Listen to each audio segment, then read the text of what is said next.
You're about to learn a breakdown of all of my income streams, how I'm producing 5 figures a month, approximately 30K. And not only that, I'll give you actionable tips and strategies for each income stream so you can produce them on your own. Did you say all your income streams? You've got that right. We're gonna talk strategy, how I've been able to build up these income streams over time. We'll talk multiple income streams, all that great stuff. But most importantly, how valuable is this video if you can't walk away with tips to start for yourself? Oh, I am so down. Now, feel free to pause and come back to this video because I'm not kidding when I say it's gonna be like a full tutorial of what to do, how my business has been able to be successful, the up and coming income streams I plan to add to the business, and at the end, there's something you won't wanna miss because if this doesn't happen in my life, money does not get made. So without further ado, let's get started. Okay, so the first income stream we want to talk about today are digital courses. In my digital course, I'm the creator of a course called Subscribers to Sales, and that income stream alone makes up of about 50 to 60% of my income. Now, let me back up a little bit. We're gonna go back in time because my online business wasn't always like this. And I think it's important to understand the timeline of how I got here and the struggles I had to do to get to this point in my business. So let's start in March of 2017 when I actually became an entrepreneur. I started Shopify. I was doing e-commerce and I had Shopify stores. I did print on demand. I did drop shipping. I did the whole thing. I was running Facebook ads to my e-commerce stores. I had virtual assistants helping me with fulfillment and with customer service and making sure that everything arrived on time. I was doing branding of the store. I was constantly researching hot products. And at the end of the day, it wasn't the business model for me. It wasn't a business model that was bringing me passion. I mean, drop shipping things from China and selling different graphics on different items. And I think I even had a baby store. It just wasn't my passion. I got burnt out. I was working so much. And so I closed those business, sold my stores, and in January 2018, I moved to Thailand and became a digital nomad. I said goodbye to the US. I downsized from a 3-bedroom, 2-bath house to a suitcase and a backpack. That's it. And so I was off to Thailand. And at this point, it was kind of scary because I had no business. I had no business, no income. I was like, okay, what am I gonna do now? I had a lot of skills that I had acquired from e-commerce, but I didn't have anything steady on my own bringing me income. And so with that, for about 4 months, I was just kind of in limbo, like, I have no income, the bills are going up, my savings account is going down, my credit card bills are insane. I need to do something fast. I was in tens and thousands of dollars worth of credit card debt. It was horrifying for me. It was a scary position. And so what I decided to do in late March of 2018, I decided to start this YouTube channel. So when I started in March of 2018, I was like, okay, this YouTube channel has to work or I have nothing else. So I gave it my all. I was like, I'm just gonna go hard. I'm gonna post every day. I'm gonna teach everything I've learned so far in online business with e-commerce, with Facebook ads, with email marketing, with sales funnels. You name it, I talked about what I knew and I taught it to my audience, and I posted just about every day for 60 days. If I missed a day, I tried to double up the next day, and my channel started to get traction, and I was like, oh wow, this is crazy. And I remember about 40 days after I started, I got my first sale. It was $33.50. It was an affiliate commission that I made, and I'm like, holy crap. YouTube works. I knew that that link was only on my channel, so I was like, crap, this works. I need to follow this. This is how I'm going to build my business using YouTube. So I was able to breathe again, pay my bills, and actually start to make a proper dollar online doing affiliate marketing mostly. That was about 90% of my income, and I was teaching a lot of affiliate marketing. So come August 2019, that's when I was like, okay, I switched my niche on my YouTube channel and I said goodbye to affiliate marketing because I was tired of it. And I'm like, you know what? Affiliate marketing is great, but I want to make and create my own products. I want to have my own programs where I teach my curriculum my way. And so that's the first income stream we're talking about here. And so I quit affiliate marketing and I dedicated myself to building my own products. It was a long process. It took me 7 months approximately to develop this course. I really put a lot of thought into it, and I included a process that was basically repeatable, a process that I would teach over and over. So if I'm teaching students YouTube, I teach them this thing over and over and over, and that's like non-negotiable. So those types of things are what I put in the course. So then fast forward to May of 2020, I launched my digital course, and that to me is when I took full control over my income. So now let's get back to income stream number 1. And so as I mentioned, my digital products, but my main digital course, my mid-ticket / high-ticket course, makes up of about 50% of my income every single month. And that is a course that I do plan to scale this year with paid advertising. All of the income that's been produced in my online business up to date has been an organic effort. I've spent $0 on paid advertising, which is something I'm actually really proud of because I've built up my following here on YouTube organically. The same thing with Instagram. I'm working on TikTok right now. I just started a couple of days ago and I have like 450 followers, which is great. So the point is, it's been an organic effort, and I know to scale these numbers, I have to run paid advertising. That's kind of non-negotiable. And so one of the beauties about digital courses, or the biggest benefit, is that you only have to put in an upfront effort once. I mean, yes, you'll probably do some tweaks and minor updates to the course in the future, but the hard work is done. Those 7 months where I was grinding away and, scripting the course and making the videos and editing the modules and putting together the worksheets and templates and stuff, that was just a one-time upfront effort. And since then, whenever I make a sale, I don't have to convince somebody to buy, it sells itself because the course is set up in an automated webinar funnel. So the webinar basically sells the course, and then they go to a checkout page, and then they're able to purchase the product on their own. So that is one way to really start automating your products, is to set up a funnel that sells it for you. And if you have a higher ticket product, 800, 900, 1200, 1500, you're going to probably need a webinar funnel to sell it. But not to get into the technical part of that. The point is, once it's done, and there's not a high fixed cost at all to having a digital product. For example, let's take this coffee cup. For example, this coffee cup, whoever makes it and sells it, there's a cost of good, a cost of manufacturing of this coffee cup. And it's always going to be there. You can't get rid of the physical materials of the coffee cup, right? But with a digital product, all you really have to pay for is the platform in which you're going to host it. In my case, the platform I use is called KARTRA. KARTRA is an all-in-one business tool where I host really my entire business, my sales funnels. I do email marketing where I build my list of names and emails, so it's my own traffic source. KARTRA also has membership, so that is where my memberships are, my digital products and courses. I host that on the KARTRA account. And so to pay for KARTRA, approximately $100 a month to start. Some people say like, okay, yes, that's an investment that I can't pay for right now, but I promise you that is the cheapest you're going to find an all-in-one business platform, okay? Because ClickFunnels, any type of different autoresponders like GetResponse, ConvertKit, all of these tools, they're not all in one, so you have to buy them separately. And when you do that, that adds up, and that could be a potential initial cost of $200 and $300 a month. And so that is why I advise people to start with an all-in-one tool like KARTRA. So essentially, it's more economical in the beginning. And so the great thing is, as I mentioned and alluded to it, digital courses are very scalable, okay?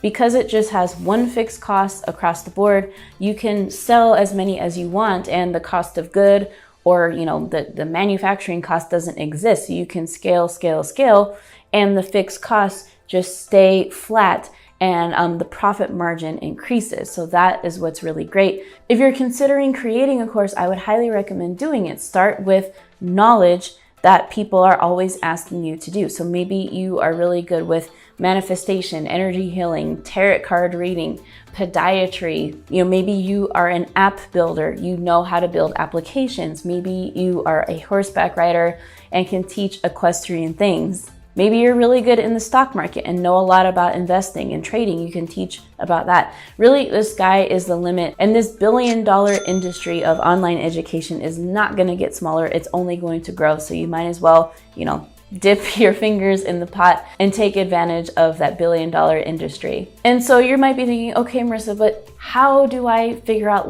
what to teach? Okay, well, the first thing is you're probably going to do video modules. Okay, you don't have to make super nice videos like this one and make every video with the 4K camera. No, you can start with outlining your course, making it a process that works, a process that got you results, and maybe got some of your past friends or past clients results. And so that's basically the process that you're going to document in this course. So for example, if you're a video editor, you're going to start with teaching the very basics of video editing, how to use the program, and what a beginner, a newbie, needs to know. And you can use different tools to record the screen on your computer if you want, like Loom. Loom.com is an absolutely free tool to use where you can record the screen and show your face at the same time. And so depending on the nature of the course, you may not be recording your screen if it's something like, cooking or physical or outside. But the idea is you document the process that's repeatable. So the process that you can take somebody from A to Z, Z being the achieved result that they want. And so what you'll do is just take a moment, take a few days to just outline what the contents of the course is going to be. Separate it into modules, into lessons, just like when you were back in school and you had different lectures. They were set up in an orderly fashion, like chapter 1, module 1, so forth and so forth. And so you can divide it up that way so it could be a good place for your future students to start. So one of the last tips and action strategies that I wanted to say about digital courses is that you're going to need traffic to sell it, right? So you're going to maybe have a price point in the beginning between $100 and $200 just to see how your course sells and to see if it's getting people results. And if it's not, well, then you need to do some adjusting. But, for example, people ask me over and over and over the same questions about YouTube, and that's why I decided to build the Subscribers to Sales course, because it made no sense for me to teach the same thing over and over and over in one-on-one coaching. SEO traffic, I know for sure, is the best traffic to sell your digital products, hands down. So whether you have a course or an ebook or whatever, a website or a YouTube channel with SEO evergreen traffic is the best way to have a reliable traffic source to your products. And so if you want to learn how to create a profitable YouTube channel, go ahead and download my Subscribers to Sales Blueprint. It's absolutely free. It goes through the 6 steps on what you need to create a channel that grows fast and that sells. Okay, so coming in at income stream number 2 is Google AdSense. Now, Google AdSense is really, really special because I do consider it passive income, even though making and keeping up a YouTube channel is active work. The Google aspects part of it is not. That is just extra. That's the money that Google Ads pays me to be able to put advertisements and different pop-ups and advertise on my channel on all of my YouTube videos. So this past year in 2020 was a really impressive year, and I was able to double my Google AdSense revenue on this channel, almost making 6 figures in Google AdSense alone. And I made about $94,000 last year in 2020 in Google AdSense. So I just actually made a breakdown video of how much YouTube paid me in 2020. So if you want to check out that video, I will leave the link in the description. But that is what I absolutely love about YouTube. It's the only social media platform that will pay you extra. Like, they will share the advertising dollars that they make from people advertising with the creator. That is incredible to me. I know TikTok has a creator fund that they're starting, but it doesn't compare to the amount of Google AdSense that YouTube creators are making. And so if you're interested in starting a YouTube channel and making Google AdSense and building your online business based off of really good YouTube SEO traffic, I do highly suggest that you nail your niche first. Now, we do have a resource. I'll leave the link in the description to a Nail Your Niche workshop. It's just a 3-video series plus a workbook that helps walk you through your niche. Because if you don't nail your niche correctly on the platform, it can be very detrimental to the growth of your channel, and it could stunt your growth, and people will get frustrated and then they quit YouTube. So really start YouTube off right, nail your niche properly, know what to do and how to make the algorithm work from you right from the jump. And so people ask me all the time, like, Marissa, like, what are some other tips you can give me for having a YouTube channel that grows a little bit faster and makes more money? And here's a couple of things that are just non-negotiable when creating a YouTube channel and making more Google AdSense. The first thing you can do is make greater, bigger, better thumbnails, okay? In the beginning, I was making my own thumbnails. I am not a graphic artist. I was trying to save money and I was using Canva to do this. And that's not a bad thing, because at the end of the day, I got the videos up, I got the videos out there, and I got them started. But one big mistake that I really made was my thumbnails looked awful. They were just all over the place. I had yellow, orange, blue, all the colors of the rainbow, as you can see, and it was, you know, it had no representation of a Marissa Romero brand. And that was fine to begin because, you know, what's done is done. I got started at the end of the day, but my channel wasn't seeing the potential growth that it definitely could have had in the beginning of my channel. So as you can see the evolution of my thumbnails, I then probably 5 to 6 months after that got a thumbnail style guide, or I got my thumbnails, my branding together at least, and I picked 3 colors to stick with: the yellow, the teal, and the black. And I only used those colors. And as you guys saw on my screen, you can see the jump in revenue in 2019, where it was just kind of flat, flat, flat, and then boom, I had a major spike, and that is heavily due to the thumbnails. So they do matter. Definitely consider, if you're not a graphic designer, outsource it, have somebody else do it, but don't let it keep you from not posting on YouTube, okay? So your thumbnails, whether you do it or another graphic designer, are gonna get better and better over time. All right, so the next mistake I see people making all the time is not having good titles. I mean, these titles are awful, you know? What I mean by this is you're not making keyword-rich titles. So maybe you have a title, because we just come off of the holiday break. I saw a couple of videos named just Merry Christmas, and I'm like, what is that? Merry Christmas. No one is looking on YouTube and going and typing in the search bar, Merry Christmas, okay? So that's what I mean by bad titles. No one cares about my family vacation. No one's gonna YouTube Romero's family vacation to Europe. It's just not gonna happen. So when I say that, I mean use a good tool like TubeBuddy. TubeBuddy's a great tool. I know there's several other tools out there, but TubeBuddy is what I use. I've been using for keyword research. It makes your life a whole lot easier. It's done all the research for you already. It has the API data built into it, so that's why I do trust the TubeBuddy tool. But basically what this tool allows you to do is type in a title and it'll give it a rating of good, bad, fair, poor.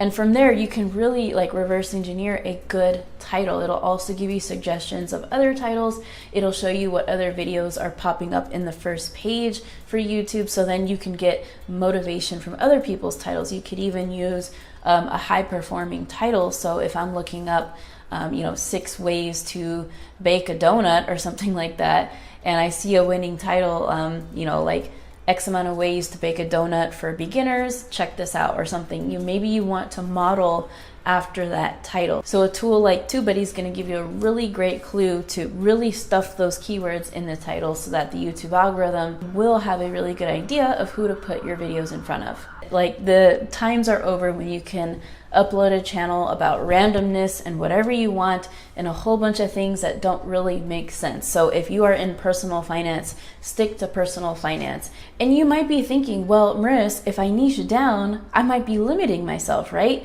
Because if I niche down, that means I won't have enough video topics and I won't have enough creativity. Wrong. You can definitely cast a wide net of creativity and different video topics within the same niche, but you have to establish parameters and rules for your channel. So let's say you have an exotic animal channel, you are a veterinarian and you know how to treat reptiles and snakes and giraffes and lions and all this stuff.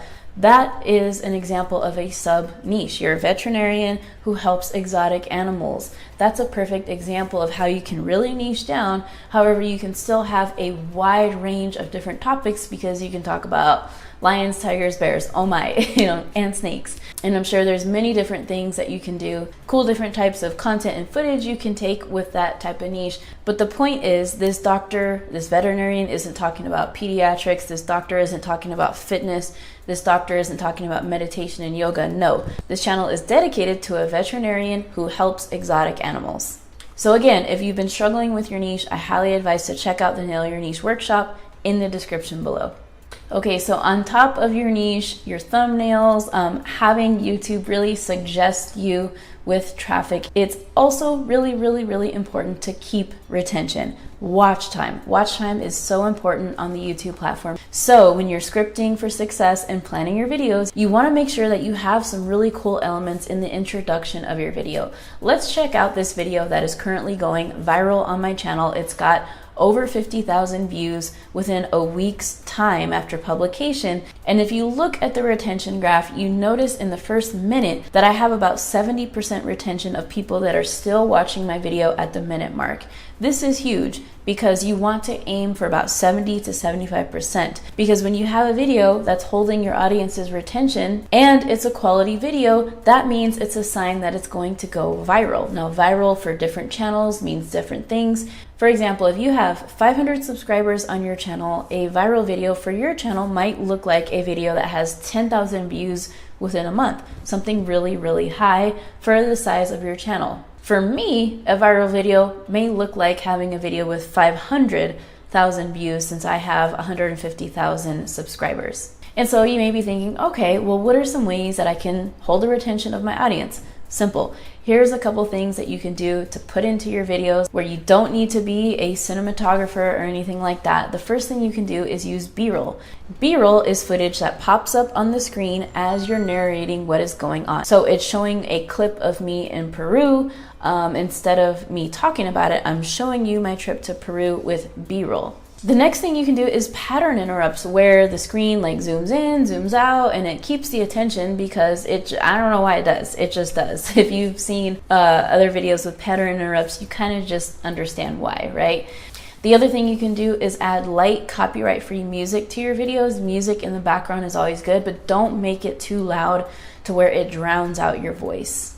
The other things that are really great are things like pop-up text to highlight a word or emphasize something that you're saying, titles, subtitles, lower thirds. All of these things are really great when you're trying to hold a retention and to add more effects and just to up the quality and the professionalism of your video. All right, so coming in next for the third income stream is brand deals and sponsorships. So in the past month, I honestly don't really know how much I made in brand deals. It does not take up a big percentage of my income. I think I made less than $1,000 in the past month with brand deals. It is an income stream that I definitely plan to scale in the coming year. I know the value of my channel now, and honestly, in the year of 2020, I was definitely underpaying myself, or I didn't know how much to charge, so I was undercharging for sure for the video shout outs I was doing and the dedicated videos I was doing. And so I think the biggest thing here for me is to know the worth of your channel, to know the worth of your audience. Even as a small influencer, a small YouTuber, you have worth with your audience. If you're thinking, oh, I only have, less than 1,000 followers or subscribers, you can definitely still get brand deals. And so basically I found out how much other creators were getting paid from their brand deals, and I'm like, wait a minute. I mean, they were male creators, and I don't know if that has anything to do with it, but I was like, okay, their channels are technically bigger, they have more subscribers, but my channel is bringing in more views. I'm like, I average about 100,000 views when I post around 8 videos, and I'm like, they're getting paid well over $100,000 per year for doing 4 sponsorships or 4 brand deals. I'm like, I'm doing something wrong. So I've definitely adjusted my prices for this year to come. The other thing that I want to do is hire a PR strategist or somebody to negotiate for me, because basically what happens as you grow as an influencer or you build up your audience online is your inbox gets flooded with different offers, with people wanting to work with you. And it's an incredible honor. I'm so flattered that I'm able to have these offers, but I can't keep up with them. Like, it's impossible for me to just say like, oh yeah, I want to work with this tool and I want to, do a dedicated video, because it's so hard to learn which tools I like, especially if it's a new brand or a new company and I have no idea what they're about. So that's why this year I want to hire a PR strategist to just negotiate for me, to have all my brand deals directed to that person, because they are the professionals and I'm not. It's kind of like if you were in court, you can defend yourself, yes. it's not a smart idea, but most of the time you're going to need a lawyer to defend you in court. It's kind of the same idea. When you get to this level of, I guess, influence online, you do need somebody to negotiate for you. And that's something that I learned. And that's something I learned recently in the past couple months. And so I think the best thing is for creators to share like what it is they're charging. That's the only way we can figure out together like how much value you're worth. Because if we don't work together, you know, a company could be getting a super great deal and that creator could be working their butt off making these creative videos, and they could be doing it for a very underpriced amount. And so that's why, you know, I encourage people to talk and to ask like, oh, what are you charging? And so it's always great to share different, you know, values with people. And so if you're a small creator, I would not be hesitant to reach out to companies to have them sponsor you in a video or a, you know, an Instagram post. I would say first, start to collaborate with other creators, whether that's a YouTube collaboration, Instagram collaboration, just so that you can cross audiences and build your audiences and have a video style where you're like, okay, I've collaborated with this creator, and you have examples. And also talk about different brands and products for free. I did this a lot in the beginning where I would make videos about different softwares and things, and I would just do it because I wanted to do it, and I really had no other choice. No one wanted to pay me. But the point is, I had examples to show companies once they were like, hey, we want to sponsor a video. I'm like, okay, cool. Well, here's an example of the video I've done so far. This is what it will look like. What do you think? And so I definitely recommend just start making content that's collaborative and start making content as if you were already creating a video, a brand sponsored video for a company. And so the next income stream is one-on-one coaching. Now, to be quite honest, this is not something that I advertise. This is not something that I actively look to do and say like, hey, I'm opening spots for coaching. No. And to be honest, I only have one client, one-on-one coaching client right now. And this piece of my income maybe takes up about 5%, no, maybe probably less than 5% of my total income. And so going back to, you know, one-on-one coaching versus digital products, the reason why I don't do one-on-one coaching is because it takes a lot of my one-on-one time, and I can only work with one person at a time as opposed to creating a product and showing it to hundreds of people, thousands of people, millions of people at a time. And so one-on-one coaching is not scalable. However, I do really love one-on-one coaching if you're unsure of your niche, if you're unsure of the process of what it is you're teaching, so you can use one-on-one clients and consulting as an opportunity to see if your process works, to see if it gets people results. And if it does, you can charge way more per client because it is taking up one-on-one time and you are trading your time for money. So I know a friend of mine, her name is Jess Moore. She crushed it her first year with her online coaching business. I think she did over $450,000 with her coaching business. So you could imagine like per client how much she was charging, but she was really good. Everyone wanted to work with her because once they worked with her, they're like, oh my God, like I'm getting all these great results. And so it's really inspiring to see that because I'm not necessarily the expert with one-on-one coaching. Yes, I do it. And do I think it's a good business model? Yeah, I do. But I think eventually you will have to figure out how you can scale that one-on-one coaching, maybe do group coaching. And then after that, what can be, you know, digitized or put in a course that you can teach over and over. So those are the main tips that I have for one-on-one coaching. The other thing I must mention about one-on-one coaching, and if you're going to have clients, be sure you're legal. Be sure to use contracts between the two of you, just outlining what it is that, you know, you're working with, the goal, and also the terms and conditions, the payment and stuff. Because if you don't outline clearly like the guidelines and the rules in between you two, things, you know, could get ugly. You just want to protect yourself and be good in business and use a contract and make sure both of you guys agree on that contract. So stay safe legally. Okay, so coming in at the fifth income stream is affiliate marketing. Now, this income stream went from being like 90% of my income about a year and a half ago to now just like 10%-ish. And that's fine. That is, I mentioned in the beginning when I started my YouTube channel, and then when I switched my niche on my YouTube channel, I was heavy into affiliate marketing, always teaching it and talking about it. I do love affiliate marketing, and I think everybody should do affiliate marketing, you know, whether you're, you know, entrepreneur or not, because it's kind of like the income that's low hanging fruit that you could just get, because what do we do all the time, every day when we talk to friends? We refer things, we refer people, we refer services, we refer softwares and applications and all that stuff. And so that's all affiliate marketing. And you know, right now I promote KARTRA, I promote other types of softwares and business tools, but I love promoting tools that bring me a recurring monthly commission. So I love promoting subscription-based things that have a payment where you have to pay every single month, because that is residual income. That's income that's reliable. That's income that I really like. And so that's what's really cool about affiliate marketing. Now, a lot of people think like, okay, well, what do I promote? I don't know where to start. I get it. I would start with things that you already use. Now, things in your house, maybe you have some video equipment that you could recommend on Amazon.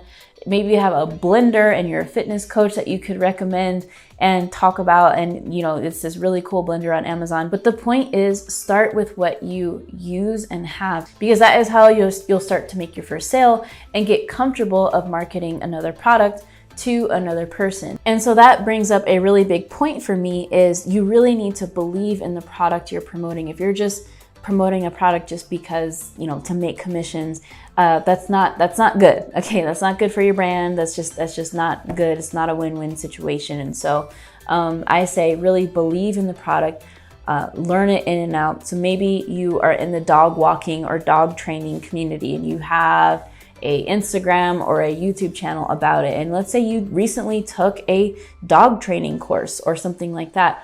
Does that course have an affiliate program? It probably does. So promoting the course that you've already taken, that you've already gotten results, and that's a great way to do it. So really in any niche, you can find an affiliate product. I promise you can.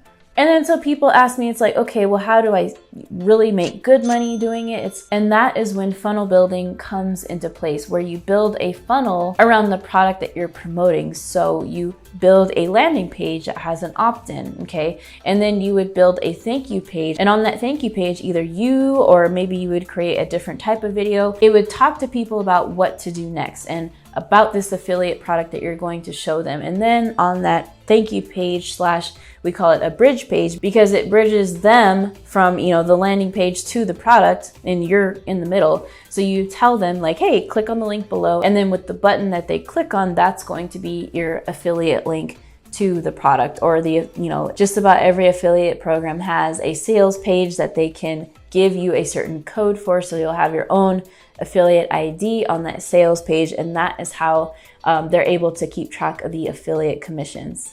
So we've arrived at the part of the video that nobody wants to talk about, okay? And that is profit and loss. Now you might be thinking, Marissa, this is not an income stream. Right. But it is a very, very, very important part to life, to business, to taxes. And, you know, all these people, well, including me, we talk about how to make money, but if you don't follow these good money habits and know what your numbers are and start tracking your profit and loss, it's going to be a disaster. Okay, so I want to hit on profit and loss before I talk about the income streams I plan to add in these next 12 months. So bear with me, I promise it'll be worth your time. And so last year in 2020 was the first full successful year in Team Marissa Romero and the Marissa Romero LLC that we had successful bookkeeping the entire year. Now this was really, really important for so many reasons, because for the first time I knew my numbers to the cent every single month. I knew how much the subscription expenses were, my team, my rent, all of the bills that came in, all of the bills that were going out, and all of the expenses and profit that were going in. And so in business, in any type of business, a really good profit margin, a healthy profit margin, is between 40 to 60%. So if you make $10,000 in a month, if you're able to keep $5,000, that's a really healthy number.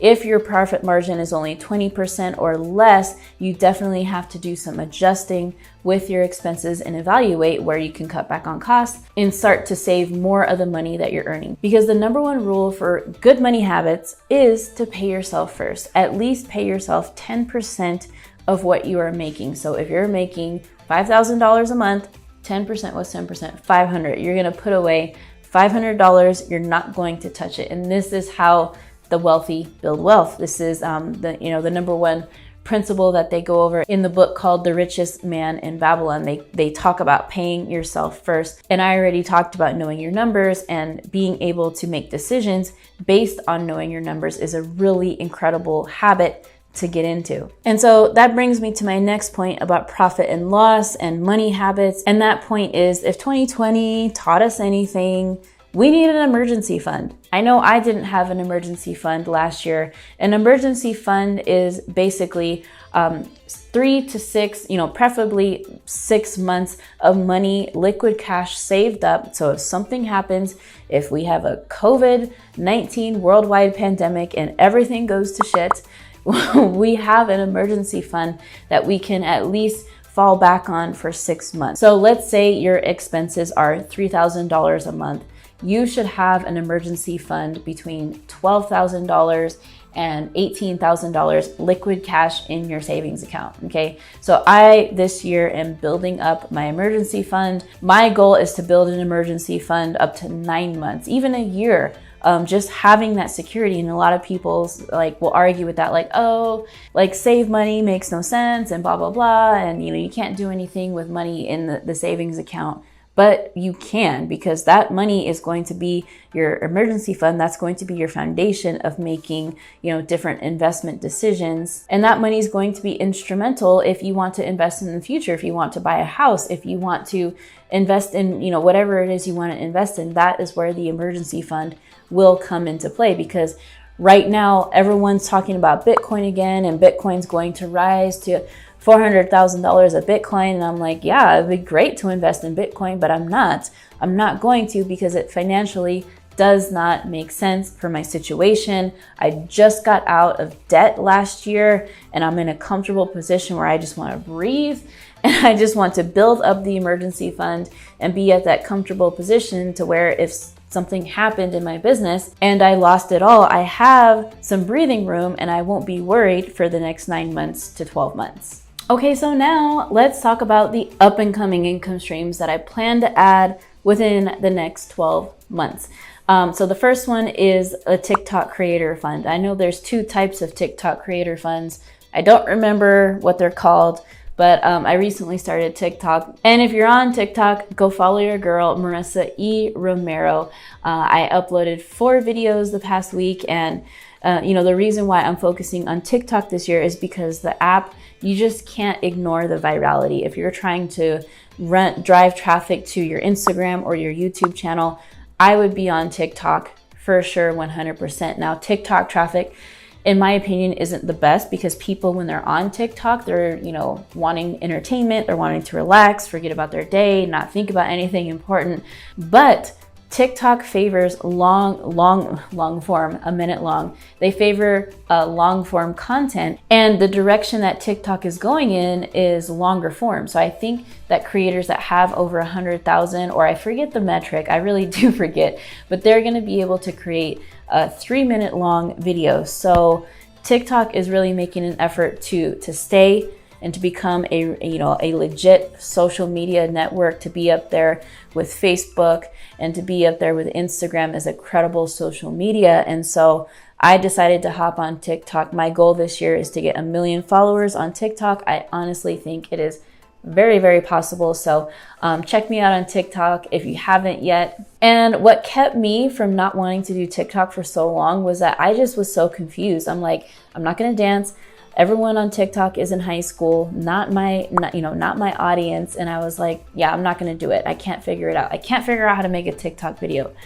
But then I just couldn't ignore some of my creator friends. They're like, man, it's driving major traffic. It's getting me leads. It's getting me sales, and it's growing my other platforms. I'm like, okay, I can't ignore this. So I'm on TikTok now, and I do plan to add that as an income stream in the next 12 months.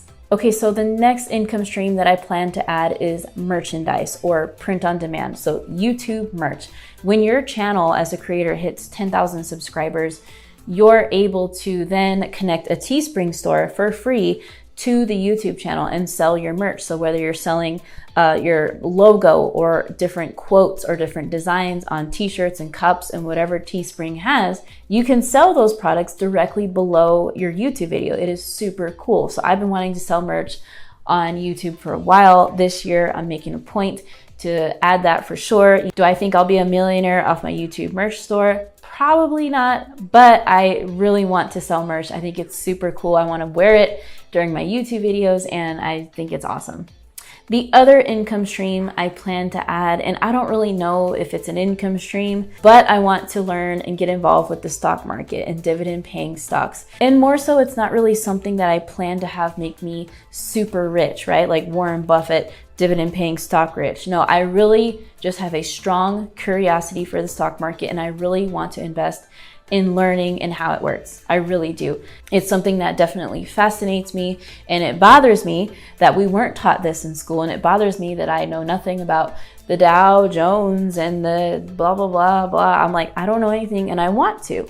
I really do. I think it would be a lot of fun, and just to learn how to do it, even if it makes me $50 a month, like that's cool. That's something that, you know, maybe throughout the next 5 years, I will get better and better, but learning that starts this year. And so kind of a bonus to this video, I want to give you guys a snapshot of my home routine, because I honestly feel that none of this would be possible. The multiple six-figure online business, you know, the success that I've had online, it wouldn't be possible without a strong home routine and having best practices. So let's check out this clip of what my home routine looks like. Okay, so my morning starts at approximately 7 o'clock every day. No, it's not the earliest. Could I get up earlier? Probably. So I wake up around that time every single day and get out of bed. So my day starts at 7 o'clock, and from 7 to approximately 9:15-ish, I do what I call prep work, and I'll get back to that in a second. But then from about 9:30 to 11:30, I do my workouts. So every single day, well, no, 5 days a week, excuse me, I work out at home. Typically it's in the gym, but you know, during this pandemic, we do things at home now. So after I take a quick shower and get dressed, about 12 o'clock is when the day starts. I'll have my post-workout meal, and that is when the work for my day begins. And typically I'll work all the way till about 8 p.m. So from 12 to 8 p.m. I am working on my business and doing the income producing activities that allow me to make money online and to be profitable in my business. So the morning has been a real struggle for me, and not in the aspect where, oh, it's hard to get up early. I don't mean in that way. What I mean by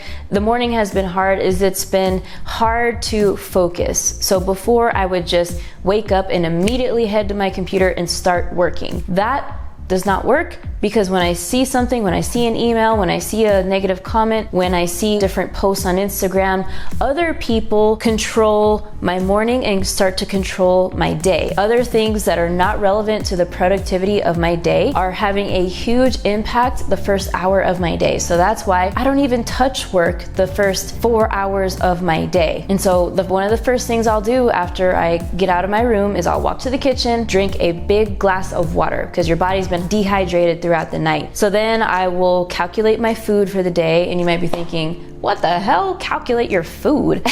I'll get into more of that in a second, but I'll calculate my food and exactly what I'm going to eat for the day. Then I will have a giant cup of coffee, and I'll go and sit right on my small balcony of my apartment, and I'll look out into the greenery, and it is absolutely beautiful. And I'll write down in my journal just reflections, affirmations, gratitudes, lessons learned throughout the week, maybe yesterday, last night, whatever, a couple of days ago. So I'll regroup and collect my thoughts, and I'll journal. And journaling should be something that's very freeing. It shouldn't be anything intimidating. It really should be where you're putting out your thoughts on paper, and you're just jotting down ideas, notes, different things that come to your mind, different things that have inspired you. To me, journaling isn't like a to-do list. To me, journaling is like writing down, again, those key aspects of things that you're learning throughout your journey and your primary goals, etc., etc. So then either after or before that, I'll make sure that I meditate for at least 15 minutes. I would love to meditate for longer, but right now I'm at about the 15-minute mark. You guys will see some things in this video and you'll be like, God, I could never do that. Trust me, when your brain or when your mind says, oh, I could never do that, your brain then automatically thinks like,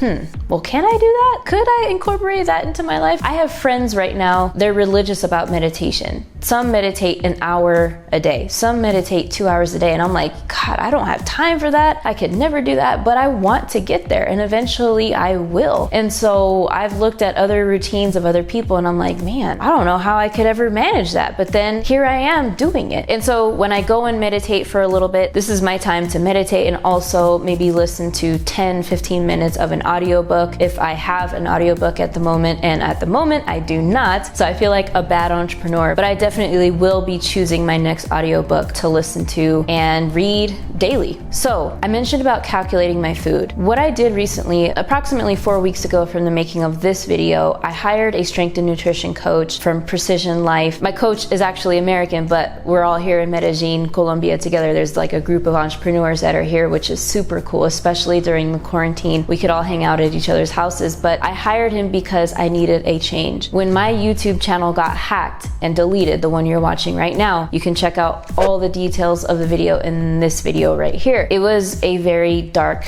time for me. It was very depressing. I cried a lot. It was very emotional. There was traumatic pieces of it. Like I lost everything and I was depressed. Like it was a very dark time for me. Someone hacked my channel and deleted it.